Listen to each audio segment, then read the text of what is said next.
অধ্যাপক মুহাম্মদ ইউনূসের পদত্যাগের সম্ভাবনা নিয়ে গুঞ্জন শোনা যাচ্ছে।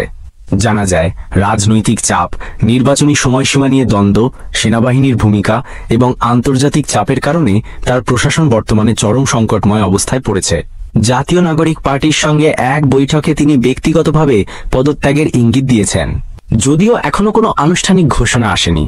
রাজনৈতিক বিশ্লেষকদের মতে তার পদত্যাগে অন্তর্বর্তী সরকারের ভবিষ্যৎ আরও অনিশ্চিত হয়ে পড়বে। সারা দেশে রাজনৈতিক অস্থিরতা ও আইন শৃঙ্খলা পরিস্থিতি নিয়ন্ত্রণে রাখতে যৌথ বাহিনী অভিযান চালাচ্ছে। গত এক সপ্তাহে প্রায় 258 জনকে আটক করা হয়েছে। আটকদের বিরুদ্ধে সহিংসতা, অস্ত্র ও রাষ্ট্রবিরোধী কর্মকাণ্ডে জড়িত থাকার অভিযোগ রয়েছে। মানবাধিকার সংগঠনগুলো অভিযানের নামে সাধারণ মানুষ হয়রানির অভিযোগ তুলেছে। সরকার বলছে শান্তি ও স্থিতিশীলতা রক্ষার জন্য এই অভিযান জরুরি।